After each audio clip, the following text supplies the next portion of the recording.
It's the Worldwide Sports Radio Network. We are live right now on the Worldwide Sports Radio Network. Thank you for joining us. Carl Coulage for the Sports Hit List by the fans and for the fans. On this Inauguration Wednesday, a special shout out to President Joe Biden, number 46.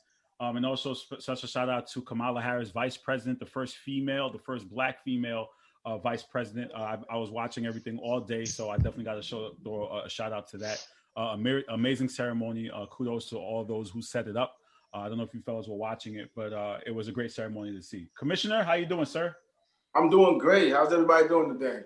We hanging in there. Another special shout out, Mr. Box Office. This week was his birthday, so happy birthday to Travis McKay, our football expert. We like to call. Some people don't believe he's an expert, but I appreciate him and I thank him for all his football knowledge. And since when do we care about what they think? I appreciate it, fellas. And Mr. Ricardo Etienne, Rockland County's favorite son, is in the building. How you doing, sir? Doing good. If you would allow me to get a couple words off real quick, sure if I thing, may, brother. Just to kind of piggyback off what you said, today's a beautiful day, man. And this ain't necessarily to be political or anything. I just look at it from a hope standpoint and a change standpoint. 4 years ago, we had an inauguration that ended a term. And one of the things that I reflected on at that time was the fact that my son was 7 years old, going on 8, and he had only known a Black president, a president that looks like him, that's Black and has Muslim ancestry or, Muslim ties through religion just like him, So that type of representation meant a lot to me. Fast forward 4 years later, my daughter turns 5 next week. And the fact that she now gets to see a vice president who looks just like her, of Caribbean and Indian descent, just like her. So I just want to say shout out to representation. Today's an awesome day, and try not to get choked up just because where we are at in this world, I think is very important for us to have representation, and to have it makes my job as a parent, as a Black parent, a lot easier going forward. Now that I know without a doubt, I can absolutely look at both of my kids, tell them they can do whatever it is they want to do in this world, even if it's become president or vice president of these great United States of America. So that's it. Listen, man, it's all good to get choked up because I was watching the thing and I was crying the whole time, man. I don't know why. It's just like tears just kept flowing down my eyes. I think it was an incredible moment. So, and I couldn't have said it any better than myself. Thank you for that, Rick. With that said, we got a lot to discuss here. I'm not going to waste any time. I see someone in the comments saying Watson to the Jets. I don't know if that's officially confirmed. You guys can check your sources and let me know. Everybody trying to break news on us now. I don't know. I don't know if that's true we or set not. A standard. But what I want to talk about, clearly we watched the games Sunday. Tom Brady advances to the NFC Championship game, defeating Drew Brees and the Saints by a score of 30-20. The Chiefs also winning, 22-17. The Browns had it, but I think the topic of discussion we were just talking about earlier before the show started was the legacy of Drew Brees.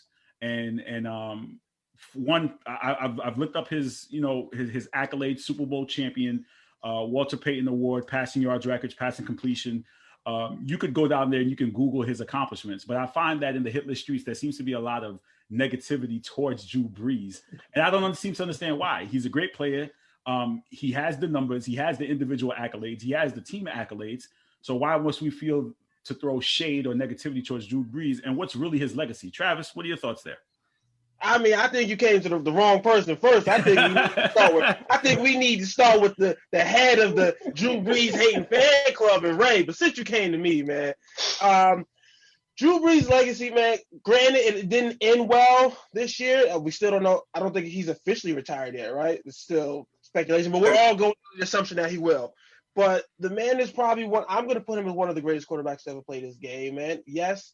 For some of y'all don't hold. I will still go down in history saying he should have won an MVP against Patrick Mahomes a few years ago.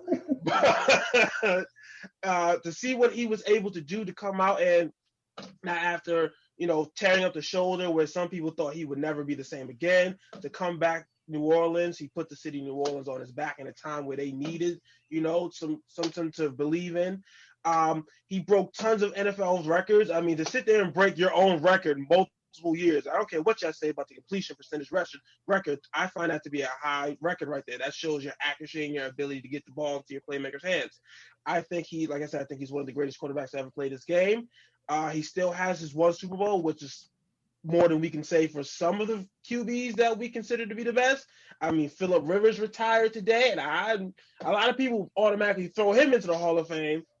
I have questions about that. But back to Drew Brees, like I said, one of the greatest to ever play the game. All right. Ray, I know Sunday may have been the last time we see Drew Brees, and you've been at the center of the controversy when it comes to him.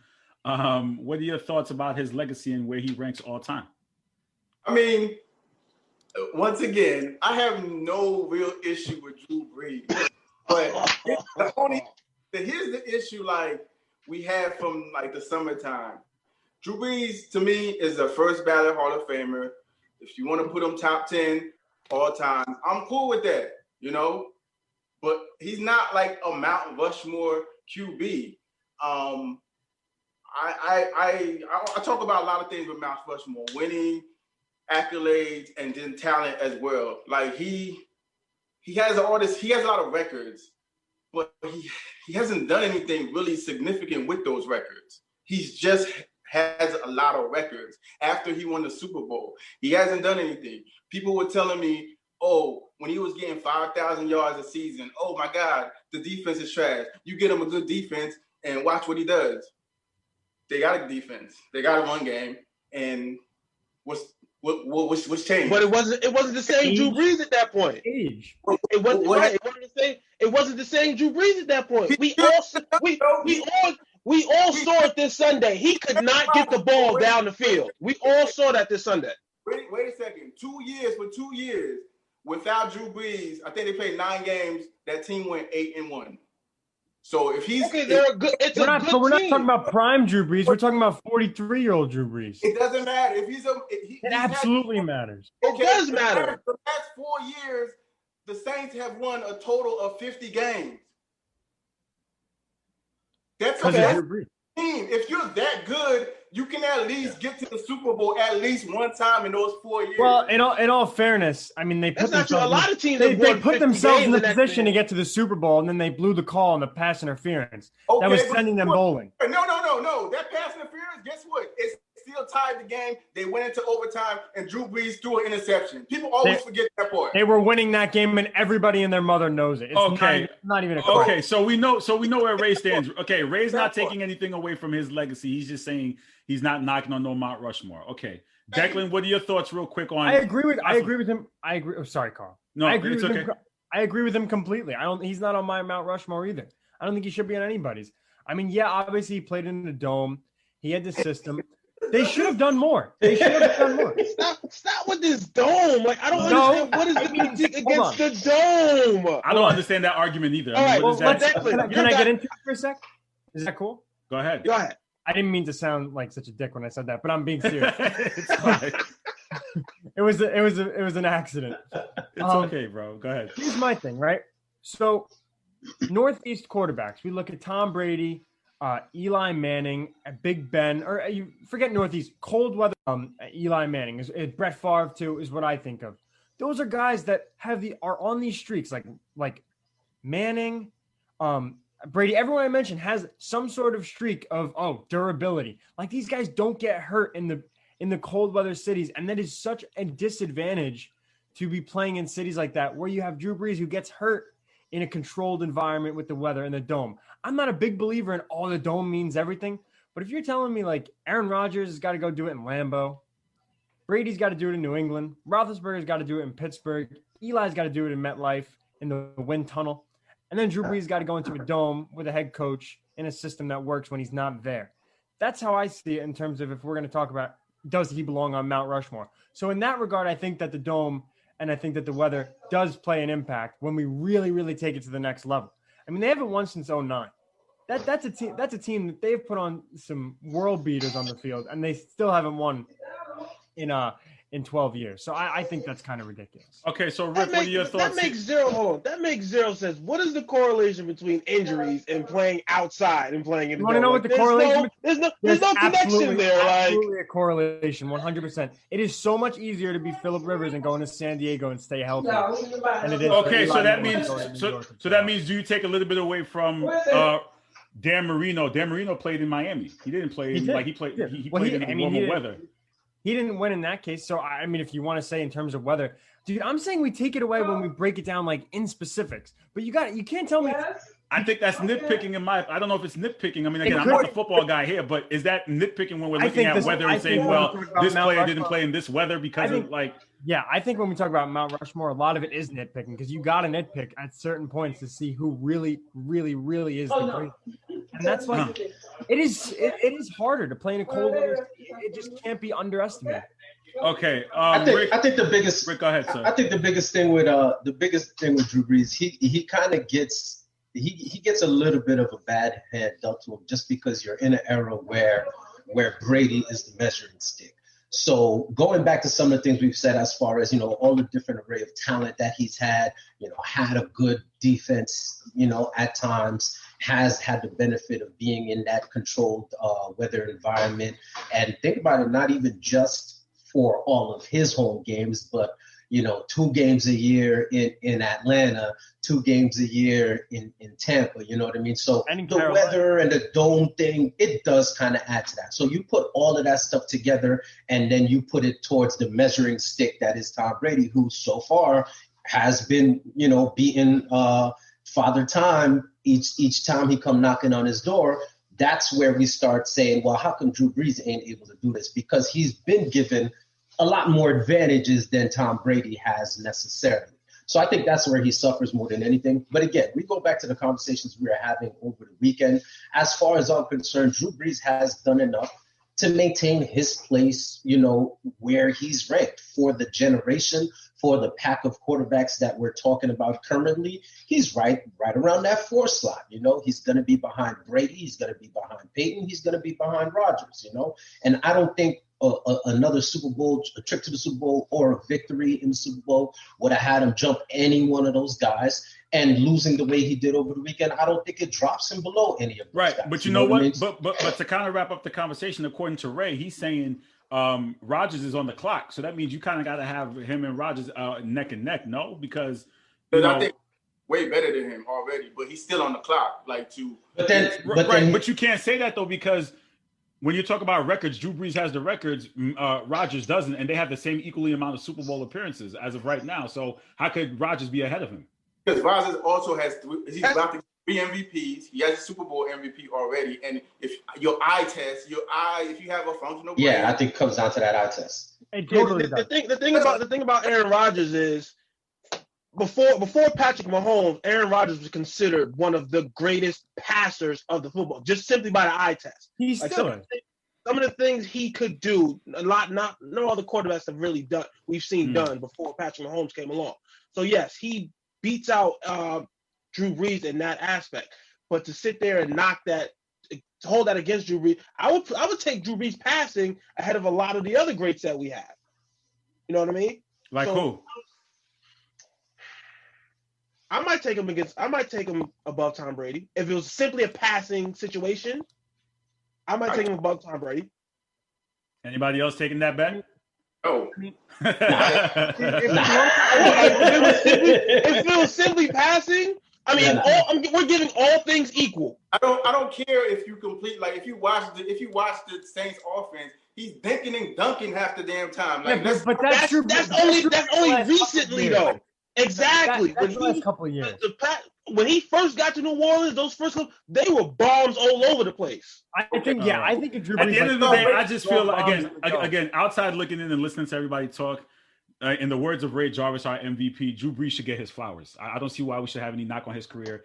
Again, if you're going down the list of individual accolades and team accolades, he checks off the marks. So what else do we want? I mean, yes, he wasn't fortunate enough to make it. Everybody can't win it. Right, but then when you talk about Super Bowls, it's a team accomplishment. Is it really that much? You have to look at your coaching. You have to look at his offense. You have to look at everything when you're talking about, why didn't he make it to the Super Bowl? But as far as individual accolades, Drew Brees checks everything off for those individual accolades. If I'm wrong, I'm wrong. No, I think you're right. You're absolutely right. And I think, like Ray said, man, he's top 10 without even looking at it and dissecting it. He's top 10, no doubt. Don't think he's top 5 for the generation. He's definitely going to be slotted right in that four slot where I kind of said he's been and he would live regardless. So I don't think we're necessarily disrespecting him. I think we're just kind of giving the We're examples breaking down of his legacy. why he's Ray not disrespects out, him. you know? Ray No, disrespects That's what I was trying to get to. Yeah, that's what I was trying to get to. him. Yeah, but moving along, let me ask you guys this: when Patrick Mahomes went down on Sunday, did everyone's heart drop? Like, oh, there goes the season. Did anyone believe right then and there that they're done? Browns are going to the AFC Championship game, or did you still have some slight of hope? No. I thought they could finish out that game. I thought You they'd thought be they able could to finish out that game? From a football and a personal standpoint, when I saw it, my heart dropped because, I saw the guy I've had concussions, whatever. Like, it sucks. It's a scary feeling. When you saw him, even you heard Romo in the booth. Like, when you saw him go down, you're like, okay, oh, he's on the ground. This might be sus. Hopefully, he got the wind knocked out of him. And then he stands up and he kind of, falls back. Like, that was just so scary to me. Like, I hate it. Maybe it's because I'm young. I just hated to see that. I was like, oh God. Like, it was just a sight that you never want to see. And hopefully he plays next week. And that's exactly the case. I think, when I saw it, it was just a matter of, I hope he's okay. You could say, well, Cleveland has a shot now. But again, I still feel like where they were at in that game, there's far too much talent on that Kansas City roster. Obviously, pulling a guy like Mahomes out, it's not like you're putting a bum back in there. You know what I mean? It's Chad, blame it on the Henny, man. The dude can play. So I didn't think they were necessarily going to lose. It gave Cleveland a glimmer of hope. But I think the more important thing was being worried about his health going forward beyond that game. Yeah, I didn't think they were going to lose because when they were driving, they were in scoring position. They still made the field goal. So it was 22-10, and it was like the middle of the the third quarter. And if you watch how the Browns offense was playing, it wasn't like anything's like no quick strikes. It was long drive. And so, and like Rick said, Chad Henne has been a starter in this league. He's not he started 55 games. Yeah, so he has played, and plus him playing in week 17 definitely helped. So it wasn't like he hasn't played all season, and he just needed to throw the game, basically. Travis, was it a missed opportunity on the Browns' part not to capitalize off of Mahomes going out and win this game? I wouldn't necessarily consider that because I think I can't remember who mentioned that Kansas City is just far too talented. I would say they missed the opportunity when they lost that fumble on the reach on the goal line right there. That was their missed opportunity right there. Granted, I think it's a stupid rule, but to miss out on that one right there. But they did make a game out of it though when Patrick Mahomes went out. So I'll give him credits for that because Henny he gave a INT away, which was a disgusting looking pass. But I don't think because Kansas City is just they were far too talented to still lose at that point in the game to the Browns. Like the Browns just didn't have enough. Listen, I know how you guys like to do it. It's Wednesday. The games are Sunday, so it's too early to make predictions on the games on Sunday. We don't even know if Patrick Mahomes is playing. Both games are Sunday. We got pregame. We got pregame. It's not too early to make a prediction, but it's too early to But just looking at the matchups, is there some level of excitement to see Aaron Rodgers versus Tom Brady? Absolutely. And then on the other hand, you have the Bills.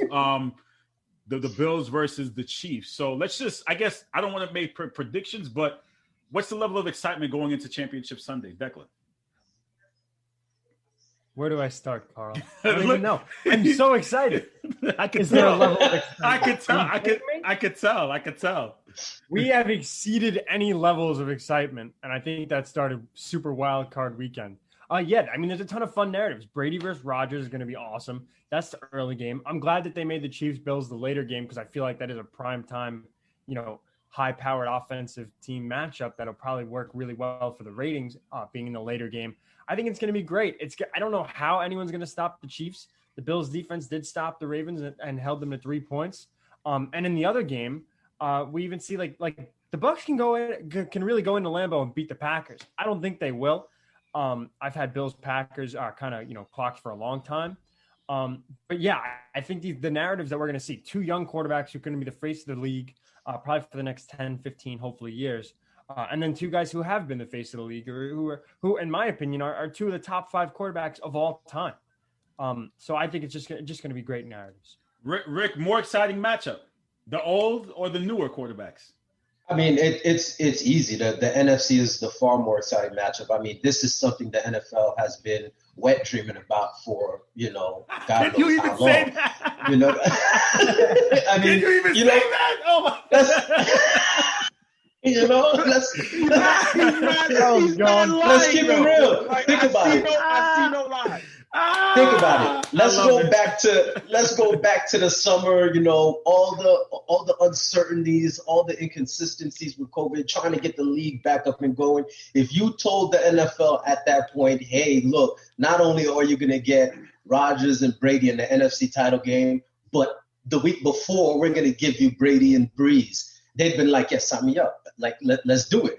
However we got to get it done, let's get it done, So to navigate through the type of season that we have, with all the COVID stuff, everything else going on to get here pretty much on schedule. And, oh, by the way, you finally get Rodgers versus Brady in a game that matters. I mean, it may as well be the Super Bowl. Is that level of intensity for the right to go to the Super Bowl. Who knows how many times you have the opportunity to get this matchup again? Maybe 1-2 more times max. So for the NFL to be able to have it in Brady's first season over on the NFC, there's no doubt that is the absolute most exciting matchup. I mean, they can't wait. They just can't wait for something.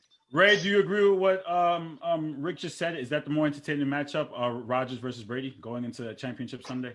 Oh yeah, definitely is. For the longest, I've been wanting a Brady and Rodgers Super Bowl. A couple years ago, I tried to predict Brady and Rodgers in the Super Bowl. So we won't get that, but a conference championship game is just the next best thing. Definitely, this game is hard because just like the Bucks when they got blown out by the Saints and they came back and won, I'm thinking the same thing might happen to the Bucks with them blowing out the Packers in Week 6. But I haven't made a decision yet on who I'm going to pick. But this game, I'm looking forward to it. In fact, I'm going to be in Tampa and I'm driving back home just to make sure I watch this game. That's how excited I am. You in Tampa this weekend? Going to see my godson, so I'm going to go to Tampa on the weekend, but I got to drive back on Sunday. Bro, I'm out there on Saturday, man. Let's link up. Where's Travis? Travis, are you here? Travis, can you hear me?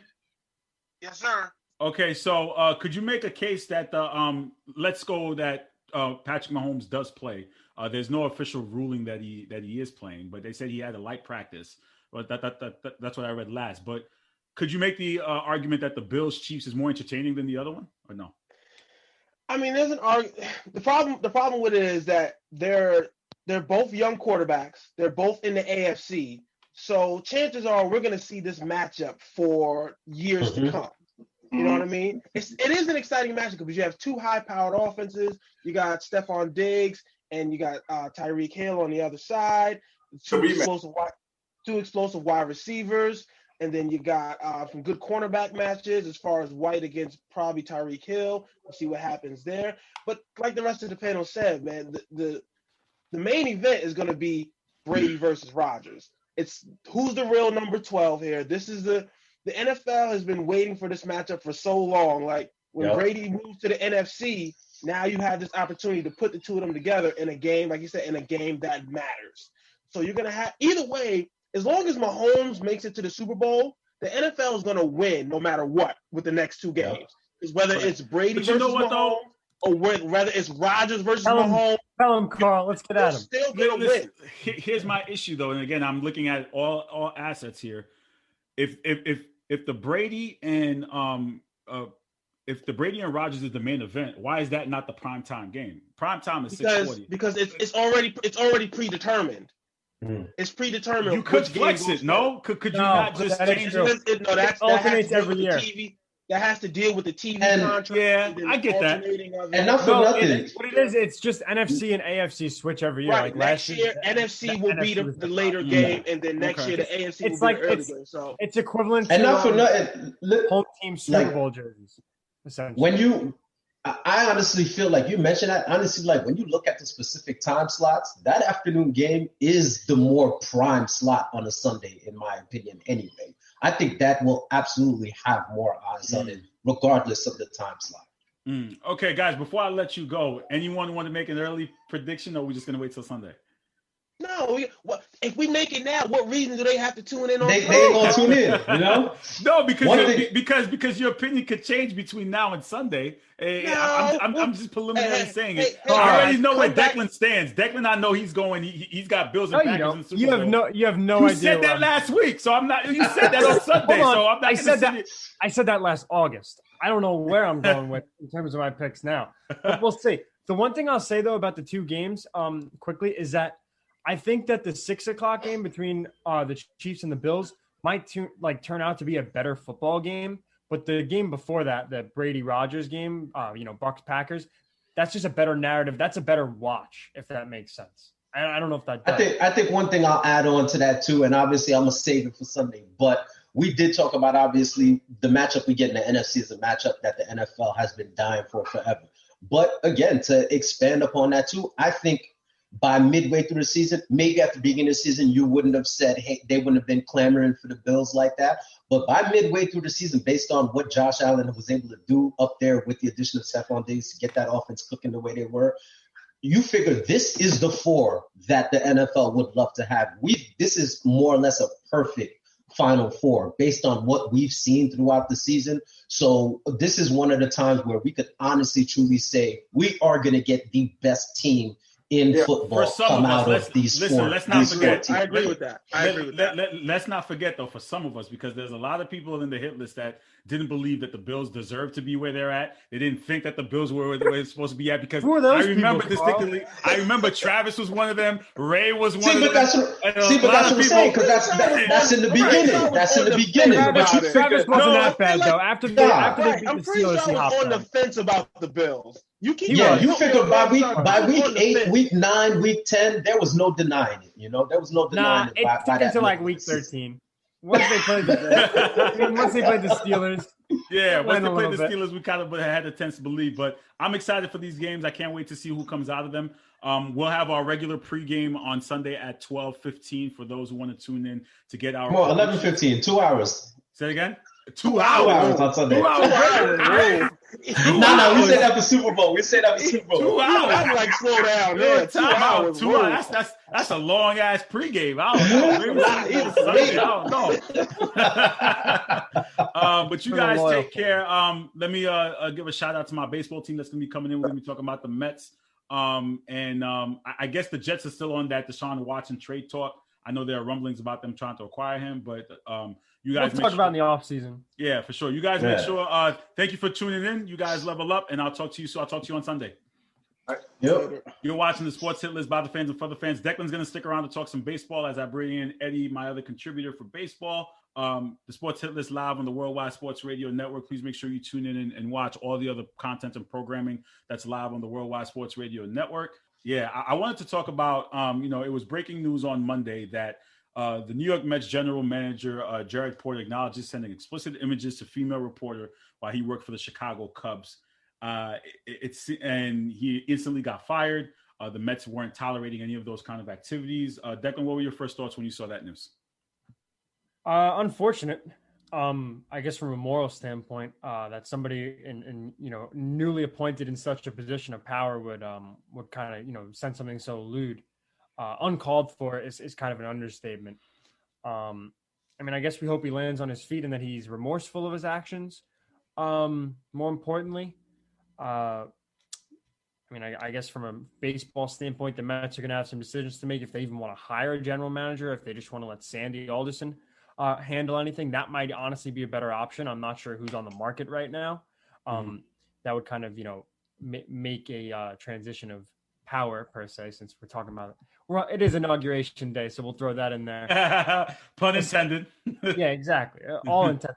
A smooth transition there if they go down that route. But in terms of an ethical and a human, or just looking at it like how it is, it's horrible. It really is. There's no other way to say it. Yeah. I was seeing some comments that the Mets can't catch I don't know if it was in our group chat for baseball, that the Mets can't catch a break between dealing with what happened with Carlos Beltran and then now this. As a franchise, how do you even, stem to move on to get to the next level? Well, I mean, it was 77 days they had Carlos Beltran in I guess Met pinstripes, or if you even threw them on, besides the press conference. And then it was I think 77 days they had Jared Porter hired. Oh, there you go. How Sorry you about moving? What's up, Eddie? What's going How on, you brother? move- How you doing? What's How up? you What's move up, on Eddie? From a franchise standpoint, you just got to hire right people, hire good people, bring them in to do a great job, and to make your franchise, your fans, and your organization proud. We have Chuck is in, Chuck is in the building. Chuck, we were just talking about Jared Porter, and what were your thoughts when the news broke out? Honestly, it's just sad. I just don't have any other way to really put it. It's just like, what are you doing with yourself? You have a career in which, most of us would dream about having, and you're really that desperate enough that you go after this poor reporter and you just, text her nonstop and like send pictures of your junk and everything. And listen, I understand we as men like to, idolize women and whatnot, but it comes to a certain extent. And there are lines drawn, and you don't cross those lines. And it's really like disgusting, and that's why people say that men are pigs, because they do stuff like this. It's seriously gross. And having a daughter of my own, I just can't imagine somebody doing that to her. Like, it bothers me. Like, that woman deserves as much as respect as you would give to somebody else. And just sitting there, 62 texts, like, it's like annoying. And in a day of social media, we always see, how guys creep on these women and whatnot. And it's just aggravating. And like, when does it come to an end is my questioning. And I feel bad for the lady, because she even said that she was scared to come out because, back in her home country, what they do is they basically pin it on the woman and make her the bad guy in the situation, when it's not even really her fault at all. So I mean, in a way, I'm just at like a loss of words. It's just a sad situation, and it's just got to stop. Eddie, what are your thoughts on what's going on with Jared Porter and the Mets? I think that specific situation is very sad. I feel that that's something that seems to be very common now with men in power. I feel like more and more is coming out of men who have position of power that are trying to use their power to entice women or intimidate women reporters or women coaches or women whatnot. I think, was it last month when what's the coach from San Antonio? Becky Hammond. Yeah. Becky Hammond. One of the players said, how is she going to be a coach? You don't want a coach that you want to bang or something like that. Like, it sounds like that's I guess what you want to call a locker room talk or whatnot. But it seems to be more and more common when you have women who are becoming they are becoming in the forefront of becoming great reporters and general managers and potentially coaches and things like that they might be taking men's jobs, so I think it has to do with people abusing their power, obviously. And it's disturbing because the guy it seemed like he was doing a good job, because the Mets off season was pretty good, but who cares about that? What he did was wrong. Yeah, and I think it's just what Chuck said is, when is it going to stop? Like, it's one thing if it's a mutual understanding and both parties are agreeing to the messages, but when she said no and she didn't reply, why do you consistently continue pushing on it? Like, to me, that didn't make any sense. Like, why consistently harass her? It's if criminal. she said if she said no means no, bro. Like there's no reason for you to keep pushing yourself on her. So I think it's part of our culture, and I giving the shift in women becoming more vocal, I believe she shouldn't be afraid to come out and express, listen, this is what he did to me. Let's get this guy out of here. Let's get him fired. And I think the Mets took proper actions immediately. They found out he lost his job. And I think that was the best course of action they can take. While I have you guys here, it seems that the baseball group has been, chatty patty as of late with all the trades going on and the acquisitions. Eddie, people in the Hitler streets are questioning your loyalty because you're wearing a Mets shirt, but you're a Yankee fan. I don't know if that's allowed. No. I want to be honest. I get donations from the hospital. I'm not going to hate on the Mets. I don't hate on the Mets. I'm a Yankee fan. I know I'm a Yankee fan. Look, I got Babe Ruth in the back. I'm a Yankee fan. but I figured this is a Mets segment, so why not, support New York? All right. Well, I think you're gonna have to answer that to Manny later on. I think that's cool. Manny had some issues, but so far during the winter, what has been the biggest acquisitions? I know the Mets had the big acquisitions. Would you say that's been the biggest acquisition so far this offseason for baseball, Chuck? Now I'm gonna say no, but it's not because I'm a Yankee fan and whatnot. I think what the Padres are doing has been nuts, to say the least. They're doing, and I put this in the hit list group a couple of weeks ago. They're doing with Tatis what the Angels should have did with Trout. They build the offense. They went out, they got Eric Hosmer. They went out, they got Manny Machado. They had Will Myers locked up. Last year they were in, the playoff hunt. They went out, they started trading. They had a great farm system. They used that to fix up the bullpen, to secure other areas of need. Now they're going out and they're fixing their rotation. They bring in Blake Snell, Yu Darvish. Yesterday or the day before, they trade for Joe Musgrove.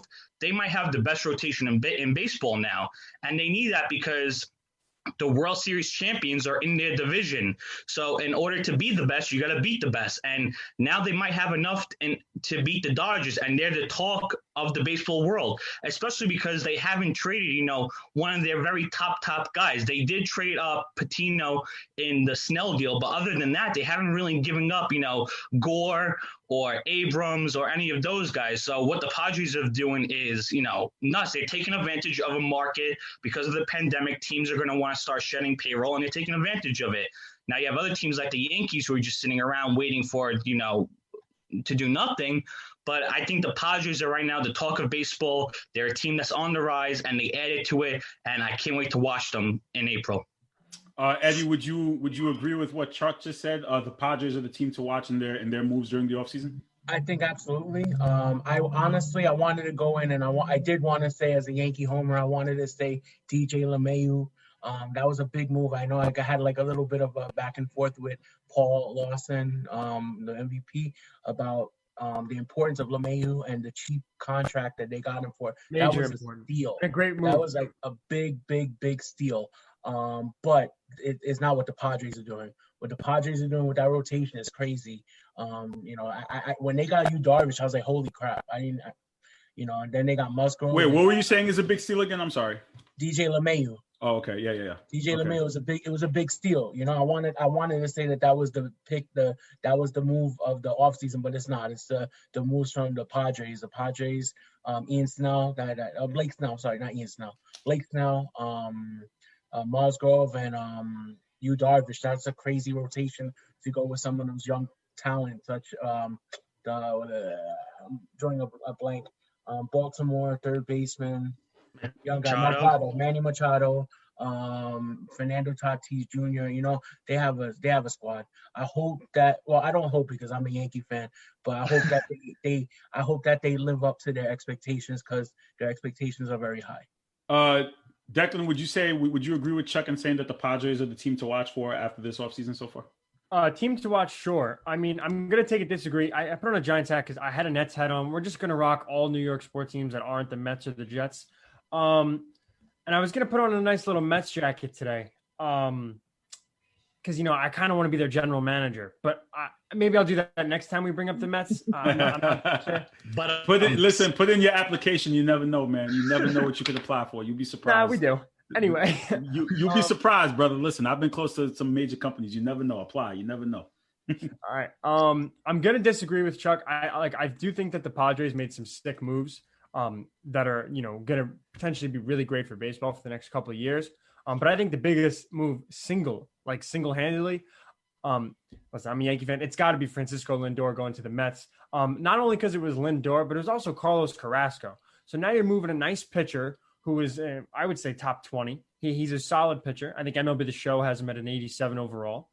And then Francisco Lindor, who's could be the best shortstop in the game and a top 10 player in all of baseball. So that's going to be a sick move to watch. And it's going to be critical for them down the stretch because, Steve Cohen said if the Mets don't win a championship in 3 to 5 years, it's a disappointment.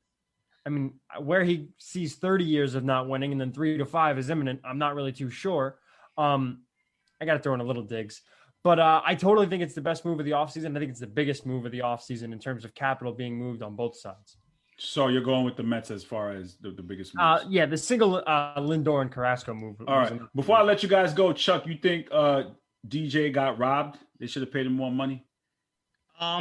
Yes and no. I think he only got the short end of the stick salary-wise because they gave him the extra 2 years or whatever. He originally wanted 5, the Yankees wanted 4, and then the Yankees went to the 6 to bring down, the cash. And the Yankees want to stay under the tax, which is what we're hearing from everybody. Then it was a good move on their end. And I think LeMahieu will age well, especially with his back because he's more of a contact hitter, and he doesn't really play, one of those career hampering positions like shortstop, third base, center field. So I think it's a good move on their end, but I think they still need to go out. They need a number 2 behind Cole. Kluber's a nice piece, but what are we going to get out of Kluber? He was hurt, basically all of last year. He's not the Corey Kluber that we saw win the Cy Young a couple of years ago. So the Yankees still need to go make more moves. But I do like the LeMahieu contract. I think they got him for a reasonable price. He probably could have held out for more, but I don't think anybody was offering the 24-year, $20 million plus deal that he was seeking. So eventually he wanted to stay here. The Yankees wanted him, and they found a way to make it work. All right. Declan and Eddie, do you agree with the LeMahieu deal? Do you think he could have got a little bit more, or is it a fair contract? I think that he got robbed by Brian Cashman. But what I'll say, and I'm going to say this with confidence, when a hitter steps into the batter's box and his name is DJ LeMahieu, there's not another player in baseball that I have more confidence in to get a base hit and to get on base than DJ LeMahieu. He's clutch. He's everything you need. And I mean, make no mistake, if the Yankees would have ever let him go, this would have been a catastrophic mistake, worse than what they did when they let Robbie Cano go years ago. Yeah, but I also the thing I have with DJ LeMahieu is, he's a great hitter, but he's also your high-end utility man that could play a solid glove in every single position on the field. So that's something that allows you to play with your lineup, give people rest, and you don't have to worry about him altering his glove. His glove is excellent. Wait, are you guys disagreeing with me? Or no, I don't disagree with you. I am. All right, so I saw Chuck shake his head. Go ahead. I'm disagreeing with you because, and I also wrote this in the group. If LeMahieu would have walked, I don't think it would have been, this, oh my God, like what the hell's going on? They could have been fine with moving Torres to second base, signing a stopgap, shortstop and DD Simmons or somebody, because next year's class is Seager, Correa, Baez, Story, probably one of the best shortstop free agent class of all time. So they could have waited and held the money for that. Plus, they have other positions of need. They still need a pitcher, and they still need, guys in the pen. And I was against LeMahieu because I thought he was going to get at least $20 million. That's why I was so adamant on let the guy walk, because instead of paying him the $20 million, go use it to get pitching. Because if they bring the same team back, they're not going to win the World Series. And we saw that last year. Right. I think if you flip Frazier and prospects for Castillo or somebody, I feel like we got to find somebody deep. And I don't want to. Not a knock on Luis Castillo. We need to find somebody different because I just feel like it's not going to work out with Luis Castillo. We got to think of somebody right now who can make an impact, who can be a number 2 or even a 3 behind, Cole. Yeah, but you don't use your best hitter as an example. DJ LeMahieu is their best hitter. 100%. He's their best hitter. It's not even close. I don't think there's any. When they lost in the playoffs, they lost because they couldn't get hits with runners in scoring position. It wasn't the pitching. The pitching held fine. Pitcher held fine, but you're gonna lose your best hitter when you have guys who go cold like Aaron Judge and Torres goes cold at times. Everyone's boomer bust besides him. He's and then includes Luke Voit. I agree, but as of today, you cannot go into the season with Domingo Germán as your number 2, and then Severino, coming back off Tommy John. They're not going to win with those guys starting games 2 and 3. But that's when you're a general manager and you have to trade some of the players that you're not playing, That's Frazier. He's not playing. Like, I want him to play, but he's not going to play. They're going to start him in the minor leagues like they do every single year. Trade him. Get a pitcher. That's it. So is that if you're not going to use him, then for sure. If you're not going to use him, trade him. All right, guys. Before I let you go, Declan, I know you'll be around for Football Sunday. Chuck, Championship Sunday. Could you make predictions, or do I have to hold off because it's too early? I don't want to make predictions yet because I got a futures bet that I'm sitting on. So then fine. So I won't ask I you. don't want to jinx it. Eddie, do you have any predictions for Championship Sunday or Buffalo, Tampa. Oh, Wow. okay. Oh, Buffalo, bold. Tampa, Super Bowl. Okay, wow. Okay. And that's even with Patrick Mahomes playing? Yep. All right, relax on the Bills slander, Carl. You're supposed to be a Michael. No, I'm asking an objective question. I'm sorry. I'm doing my job. I'm sorry. You guys, thank you so much for joining us here, and make sure you guys take care, and we talk to you guys soon. I saw it earlier from Andres like 20 minutes ago. Michael Brantley's staying in Houston. Yeah. They signed him. I don't know. The Yankees. Yeah, and Ray Jarvis just said that in the comments as well too. Yeah, Sign Ray Jarvis Rosario, just said that in Trey Frazier for Kyle Hendricks. That's my off season. Eddie, again, you got to answer to the hitless congregation. A lot of people talking about your Met shirt. They're saying Yankee fans don't own Met shirts. So I don't know. Haters are gonna hate. That's it. You got it from the hospital. Carl, but don't worry, Carl. The real Islanders! Special shout out to Elmont. You guys know the vibes. Pull up. Listen, I know Eddie's an Elmont guy too. He be at Elmont all the time. Special shout out to Hempstead Turnpike. Y'all know the vibes. Come find me, baby. Eddie, Y'all ready? Y'all know what it is. Let's go, Elmont. You already know. Declan, listen, you want to come to Elmont with us, man? Let me know, man, when that new stadium opens up. All right, I'll be there. And then I'll be at your house for dinner. That's cool with me. And I'll come to your house for breakfast because I need to be sitting at that breakfast Absolutely. table. I'll come to your house for dinner as long as you're not cooking. You know what? Goodbye. You guys take care. I'll talk to you soon. You're watching the Sports Hit List by the fans and for the fans. Let me bring in my basketball contributors as we transition to our NBA segment. Let me introduce my panel. We have the co-founder of the Sports Hit List, Ziggy Zig. Zig, how you doing, sir? Yo, what's going on, man? I'm tired, but I'm here. We have Mr. Andres Rivas himself, Mr. Numbers. How you doing, sir? Yes, sir. Doing fantastic. Congratulations. Make your special announcement. You got your new podcast launching. Look at this guy, right? Tell the fans about it. Yes, sir. I finally made a new podcast. It's going to be called The Sports Fellas. If you live under a rock, it comes from the movie Goodfellas, which is on Netflix and is a masterpiece, 10 out of 10. I highly recommend it. So, yes, sir. And we have Jordan Eugene is in the building. Jordan, how you doing, sir? Doing all right. How does it feel? I think what has been like a week or 2 weeks without James Harden. It's been a week. How you doing? Are you okay? I wanted to give you the opportunity. I know I didn't have you on last week's show, but I wanted to give you the opportunity to soak, to process the trade. How are you doing? Because I know you've been a James Harden advocate over the last 8 years of him being on the Rockets. How are you handling it? I'm doing well. I'm doing very well. I'm actually surprised because initially when I heard news of James Harden requesting a trade, I was really nervous, and I was like, where does the franchise go from here? But ultimately, I think he wanted to put himself first, which is, to be honest, the right decision because this is a business at the end of the day. This is someone I've wanted to see win a ring since he's come to Houston. I just wish he could have done it here.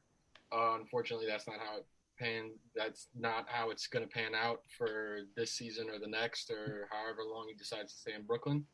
But I'm happy for him. I'm rooting for the Nets to win the finals, but I'm still a Rockets fan at heart. Did you cry? No, I didn't cry. Manny asked the question. I'm asking what Manny asked. Manny said he cried. So I'm asking him. This wasn't me. It wasn't my question. I had the opportunity to watch the Nets play. I don't know if you guys have seen the couple of games that James Harden's been. And it's been scary. I can't lie. Just watching Harden cook and Kevin Durant and Mr. Numbers post the numbers in the group all the time. But Zig, what are your thoughts on watching Harden play with Brooklyn? It's everything that I thought we were going to see. I mean, it only has been a couple of games. You would like to see a few more games in length, but he comes in the first game of his career with the Brooklyn Nets. And gets a triple-double. Meanwhile, Kevin Durant is there dropping 40 along the side. So it's everything that everyone was pretty much saying, that this team is going to be a beast when it comes to the offensive production. We just waiting now to see what happens when Kyrie Irving gets back. We know he's going to be back soon. I think tonight. Tonight against Cleveland. Right. So after all of that talk about them missing games, this, that, and the third, Kyrie Irving is still right there with the team, with his brothers. And I'm looking forward to seeing how they're going to roll this out tonight. I think the only thing that I'm still worried about is the defense because they had a pretty close game with the Milwaukee Bucks. So a great game. That was a really good game. if they can't get a handle on the defensive side of the basketball, it's going to get pretty tough for them come playoff time. But offensively, nobody's really messing with this team right now. And oh man, just God forbid if they get to the playoffs and Spencer Dinwiddie comes back. I know that's a pipe dream or whatever, but yeah, they're looking really good right now. Mr. Numbers, what are your thoughts with James Harden with the Nets? I seen them early on. I see you rocking the Nets jersey over there. Listen, man, big Kyrie guy. Oh, well, a couple of things before I go to the thing. Number one, the biggest trade acquisition was Lindor to the Mets. He's a top 6 player.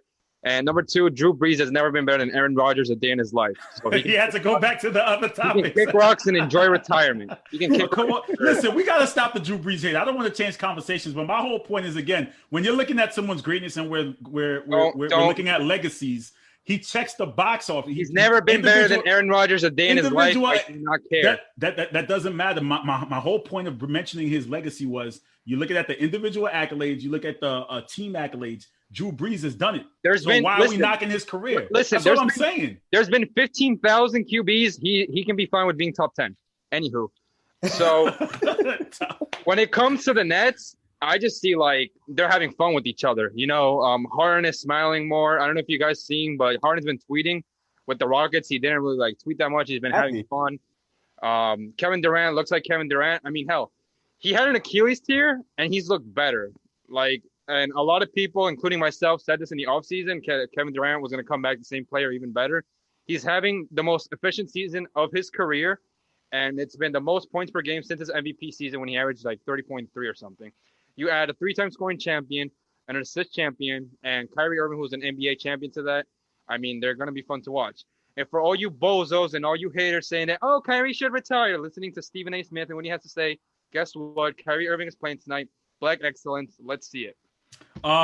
Pete just pulled up. Pete, the earlier conversations, we basically talked about some baseball. We've been talking about Drew Brees and the hate that he receives, and now we're talking about the NBA. Listen, man, hate is a big word. I don't hate him. Hate is a big word. I say he receives hate. I don't know if you hate it, but he's getting a lot of hate, and we saw that in the previous segment where Ray now doesn't have him even near the Mount Rushmore, or he's nowhere near there. You could drive to the Mount Rushmore. I don't think some people can make the debate. Some people can make the debate. That's all I'm saying. But I know championship is not played on paper, but the way it's looking right now is that the Nets are the team to beat.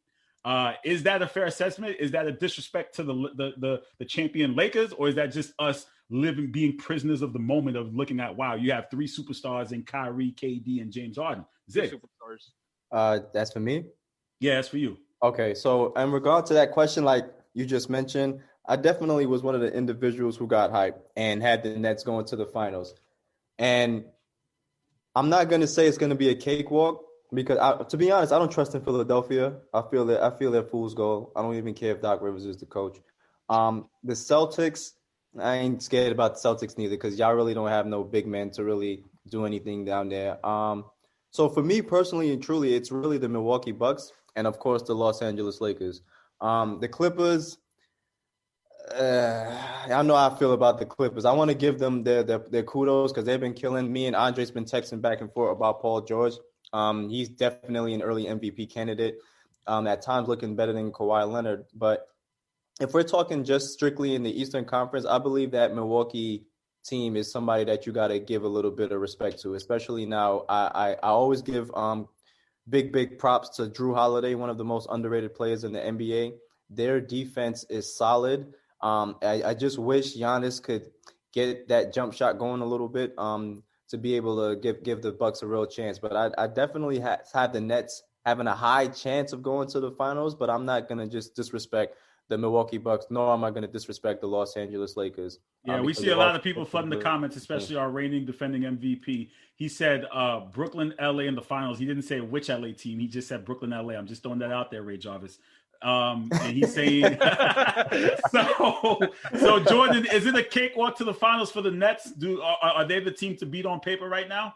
Yes, 100,000%. There is nobody in the East right now that forms any that makes me think that there's actually worthy competition compared to the Brooklyn Nets. I mean, when you think about it, Kyrie Irving, James Harden, and Kevin Durant. Think of that really.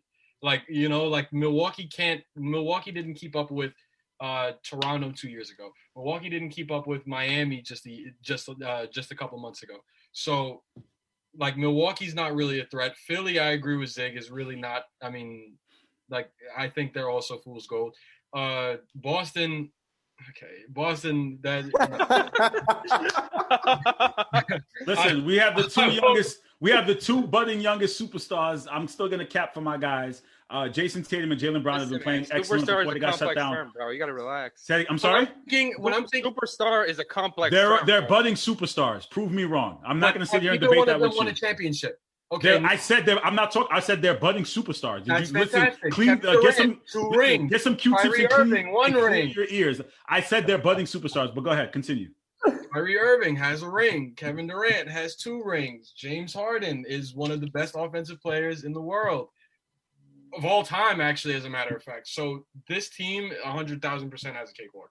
I mean, I'm not saying sweeps all around and they're just going to go 12-0 to the finals, but I'm thinking more of just like, maybe a loss or 2 each round. They might have beat teams in 5.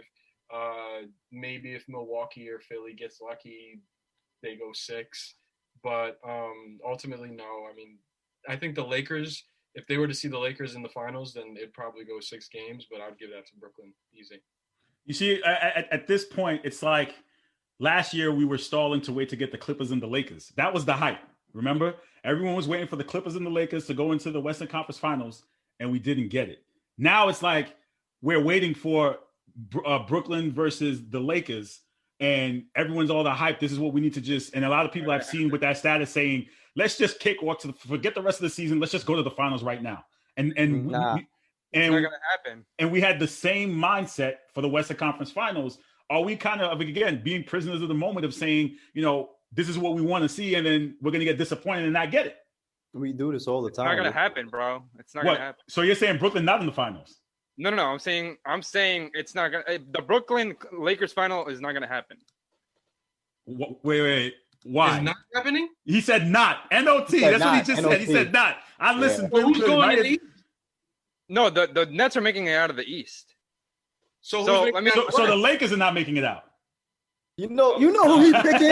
You know So who the he Lakers picking. are not making it out. Okay, You know so who he got are you coming out capping the right West. now? I'm Like, gonna- listen, I'm are gonna you say, trolling? listen, Keep man. it. Listen, keep it real. Listen. If you take the 5 best players in the East and you make them into one team, the Nets could still win that series. Like, their team is special. Kyrie Irving, Harden, Durant, Joe Harris. For those of you that live under a rock, Joe Harris led the league in 3-point percentage. The only questionable thing that the Nets have right now is DeAndre Jordan. If you watch the Nets play, DeAndre Jordan is not good on offense or defense. He's better as a cheerleader on the bench.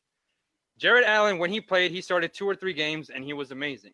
And a lot of people are going to overthink this. Going to be like, oh, well, the Nets don't have a good defense. Excuse me. In the last 21 years, the only team to have a bottom 10 defense and make the finals is the 2001 Lakers, who is the greatest team of all time, in my humble opinion, and the 2018 Cavaliers, who barely made it there because Terry Rozier went cold.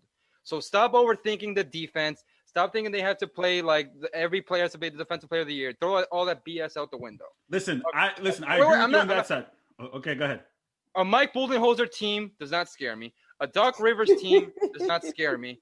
Like, the Nets are making it out of the East, plain and simple. A Brad Stevens team does not scare me. Listen, Brad Stevens is an amazing coach, top 5, maybe top 3. But we saw what happened when Brad Stevens ran into Spoelstra last year. He got cooked. He doesn't know how to handle his zone. No offense, Carl. You know that's true. This man, Brad Stevens, couldn't stop his zone. So we don't have enough firepower personally, unless we make a trade for Bradley Beal at the deadline. So stop overthinking it. Stop being like a clever, wanting to be an underdog, some underdog story. Listen, I'm just optimistic. Listen, upsets do happen, and I pray every night that the Celtics find some way to make it to the finals. But that's not the comment that got me crazy. The problem with Boston is that Brad Stevens is running 2 big men. We are not in 1997 anymore. We're not watching Tim Duncan and David Robinson, the Twin Towers. It's 2021. You need a center. You need 4 perimeter players and 1 center, I guess. But you know what, Andres, I want to go back to your comments about why don't you think the Lakers are good enough to make it back? I mean, their bench did get better. I mean, they added Trez.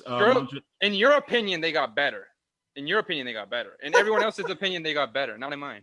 Okay, why not? You know how he feels about Montrez. Why not? Because they got Dennis Schroeder, who you've should've- been a big advocate for. Absolutely. He should have won the Sixth Man of the Year, but Okay. excuse my French, he shit the bed in the playoffs. They got Montrezl Harrell, who Ziggy knows that he shit the bed in the playoffs, and he was the main reason why the Clippers blew a 3-1 lead. He did. And who else do they have? Wesley Matthews, who hasn't looked like a shell of himself. Marc Gasol. Well, Marc Gasol is serviceable, but like really? So I don't think if you watch the Clippers this year and you watch the Clippers last year, it's two different teams. You know, there's been a lot of talk about Paul George not being the guy, being a top 30 player, being a top 50 player, not being this guy, not being that guy.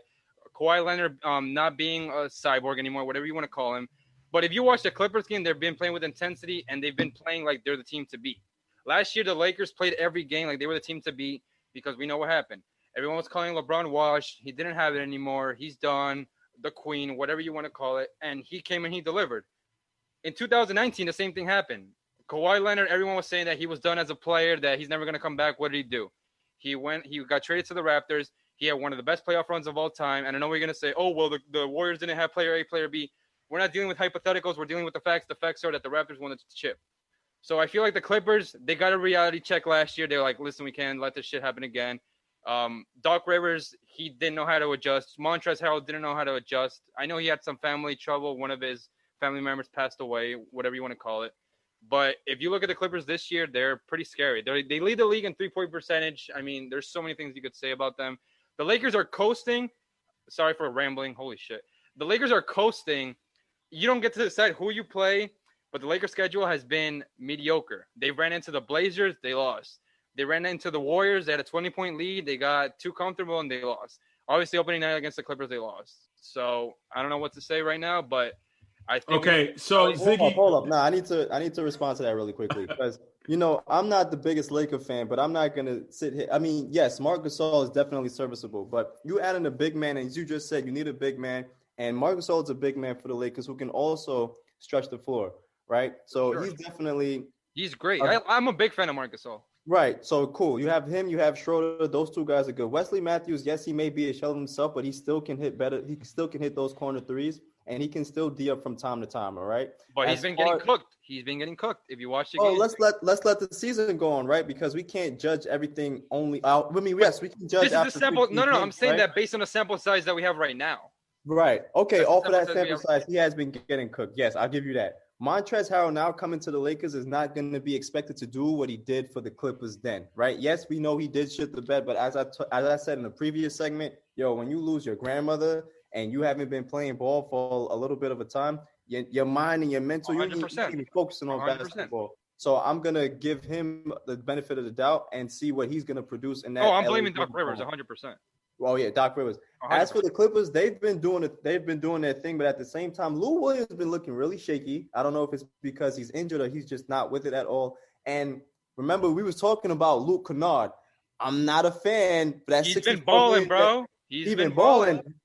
He's been messing up my damn fantasy from time to time. I don't know, man. He ain't been looking too good. Listen, he's shooting 50% from three, taking 4 threes a game. You take that any day of the week. Jordan, what do you think of Andres' comments about the Clippers going to the finals? Is that that's basically? I didn't say they were going to the finals. I'm saying to not pencil in the Lakers. You said what? I said to not pencil in the Lakers. Okay, so you're not penciling in the Lakers. You're not penciling the Clippers. And who are you penciling in? We're gonna get the matchup. The reason why I say that is because those two teams are far and above every other team in the Western Conference. I understand that, but I'm asking you a straight question. If again, you're not putting the Lakers or the Clippers, who goes to the finals? I'm waiting until June, July rolls around. Oh, come on, man! You can't give me. I like that. He played safe. Give me an answer. Ah, man, because again, the dream matchup. It's January 20th, 2021. That doesn't matter. That doesn't matter because again, the dream matchup is as soon as the Brooklyn Nets acquired James Harden, and we've just discussed this. Everyone's like, "Well, just pencil it in." Lakers versus Nets in the finals, and you're saying that's what the people are saying. Last year they said the Clippers were making the finals, and people penciled it in. Now that the roles reversed, right? So again. So now I'm not going to do the same thing twice. I'm not going to make the same mistake twice and pencil them in. I'm going to enjoy the game of basketball like a consumer and wait till the season plays out. Okay. Jordan, do you agree with what he just said here? No. Not at all. Again, basketball is not. I think it's way too easy right now to predict it, and I don't see it changing anytime soon, barring a bunch of injuries that happen. God forbid. But other than that, I just think the Lakers team is just way too strong. I mean, on all cylinders, everything's just rolling for this team right now. So I just don't see it not being Lakers Nets. I just can't see it. Anthony There's said, no legitimate threat. I don't know if you're reading the comments, but Mr. Numbers, Anthony said you're waiting on the numbers to decide who makes it to the finals and that. Great joke, man. Great joke. I'm cackling. Listen, it's all for conversation. We know this is what we do. It's all for conversation. But again, that's what the dream matchup tells us, is that could the Nets dethrone the Lakers? Clippers clearly have a chance in the Eastern Conference. It's kind of like really who really could stand a chance. Giannis did get help, and we thought, the acquisitions the Bucks made could be of some sort of a help. But, again, if that's not the case, we might as well just fast forward and get straight to the finals now. It's funny because I saw a tweet the other day. It was pretty funny. It was like Giannis picked loyalty, and the Nets got James Harden. Yeah, it's true. I'm not gonna say, everyone keeps saying fast forward the season. Personally, I'm not with that. I enjoy watching these basketball games. As I said before, $250 for league pass. You better believe I'm gonna make sure to watch all of these games. But one of the things that seems to be but we know that's affecting these games is this COVID-19. Like, it's still happening. Like, Carl, you have a player. Oh, it's still happening? I thought it was over. No, man. My team had a whole week postponement, man. It's like they had a whole week off because they didn't have enough players to play. And Tatum hasn't played in like 12 days, man. Yes, and I also got to give a shout out to the Knicks because they beat us by 30. And I know if everyone's flooding the comments. Man, the Celtics haven't played in like 12 days, bro. It doesn't matter. Listen, give them their respective the Knicks play? They beat us by 30. They did. So I'm gonna give them a quick shout out for that. For sure. Sunday game, bro. Nobody cares. A Sunday mid game. Don't be a hater, Andres. Let us live this one. No, but Zig, you're right though. As far as talk about how COVID has definitely changed the structure of the season. Yo, you don't know what's going to happen, because as we see, the bubble definitely provided that protection from COVID-19, but at the same time, it was wearing on these players emotionally, mentally. You know what I'm saying? They're missing their families, they're missing their friends. Now, we're back to some semblance of normalcy, just without the fans, and people are getting sick left and right. I think they postponed about 14 games already. Carl, already that some of us are in a fantasy league, and we're constantly looking to move players around because certain players are just, they're getting this COVID-19. Karl Anthony Towns now has it, after what he had to go through with his mom and the rest of his family. Like 7 other family members, yeah. Yeah, it's just a real sad situation. So you look at what's happening and you just really can't call what's going to happen. I mean, at least at the top tier, we know it's set so far, Lakers, Clippers in the West. Shout out to Utah Jazz. I think they're in the second place right now. And ain't nobody worried about that team. I ain't worried about them neither, but shout out to them because they're doing what they're supposed to do. They're winning games, right? My final question before I let you guys go. I got 2 more questions here. Come on, man. How you cut me off when I'm talking, B? I'm sorry. I didn't know you were done. I'm sorry. Okay, go ahead. No. Go ahead. Wait. So one more thing to add to what Ziggy was saying. Robert Williams, the other day, he said that everyone tested positive. His daughter, his wife, his in-laws, like literally everyone. So he said they're all fine and stuff, but like it's just crazy. It's crazy.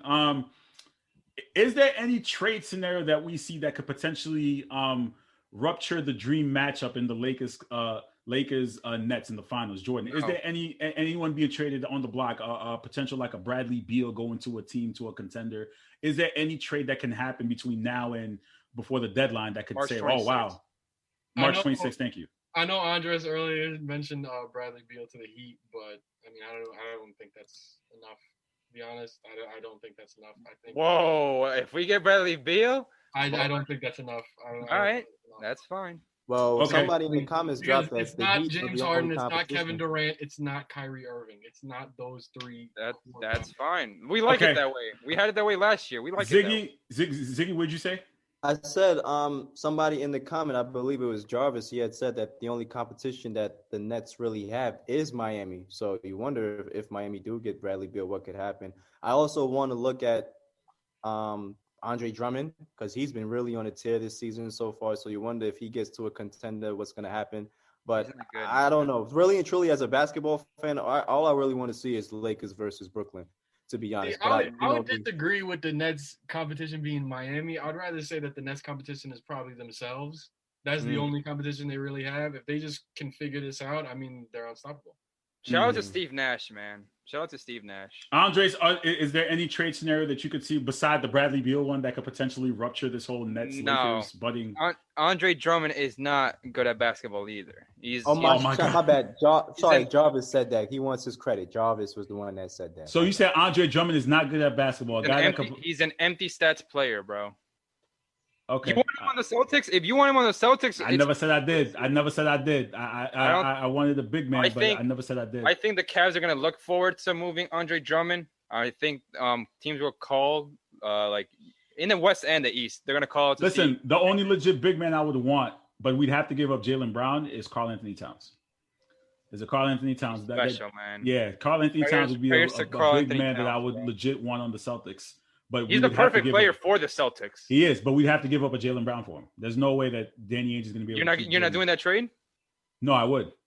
You would give up Jaylen Brown for Cavs? No, I would. I would. I just want to be sure you were smart. I would. I love Jaylen. Don't get me wrong. I love Jaylen, but for Karl Anthony Towns, I'm throwing everything for Cat. I'm not going to lie to you. I would respect definitely that. Find someone that knows how to pull the trigger. I respect it. Final thoughts here. Championship Sunday coming up.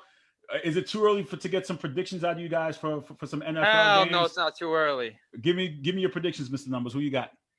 Listen, man, I'm a big Aaron Rodgers fan. I've been waiting for this matchup since I was like 10 years old.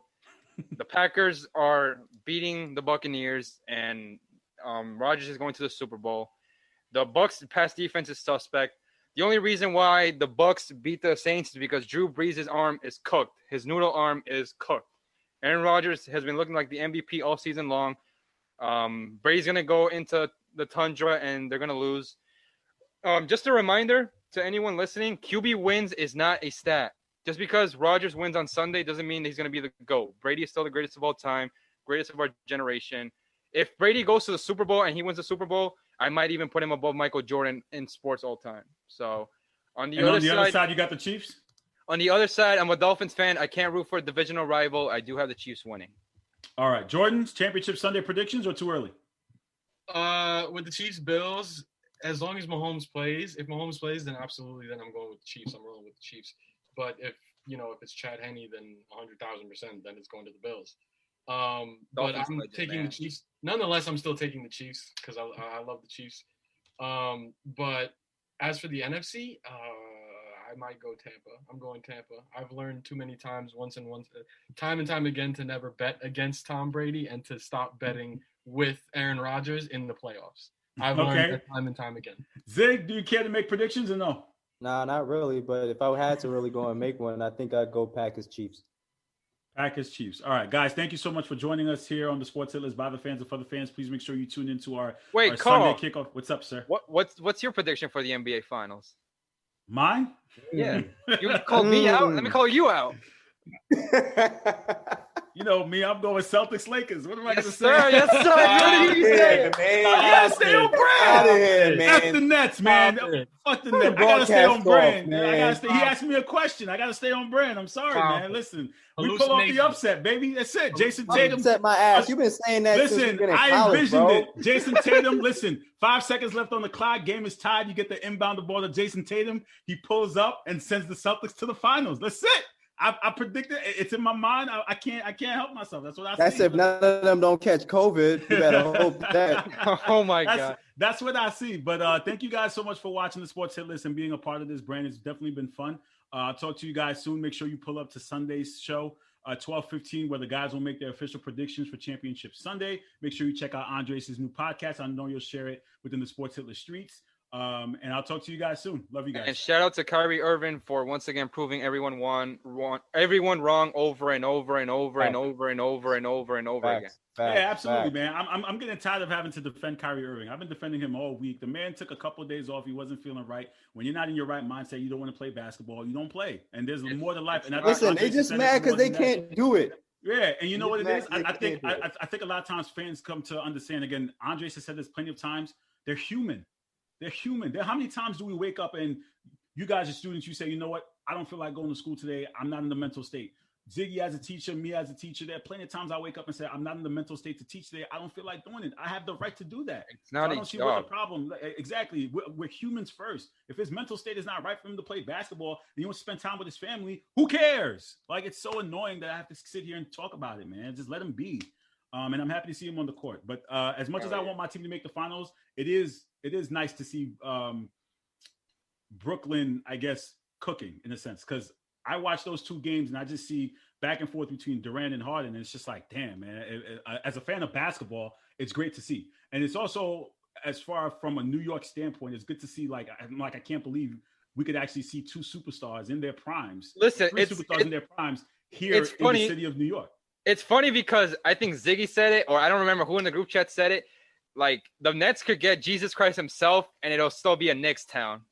No, you're right, absolutely. But the simple fact that, and I think it hurts though as a fan, that the fact that we can't go to those games, because I know for a fact if the Celtics are coming to town and you have James Harden, Kevin Durant, Kyrie Irving, I'm going to see this game. I don't even know. I'll sit in the nosebleeds just to see them play here in the city. So I think from a city aspect and having those caliber names and having those superstars in their primes playing in Brooklyn, and us as New Yorkers who do get to see them play like on a regular basis, I think it's a good thing to see.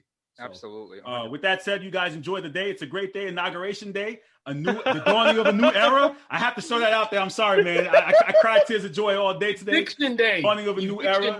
And Fiction you guys Day. take care. I'm going to go continue watching CNN for those. Yeah, I don't care. I said it. So I'll go continue Yes, sir. watching. Yes, sir. I'll talk to you guys sir. soon. Thank you for watching the show. Take care. It's the Worldwide Sports Radio Network.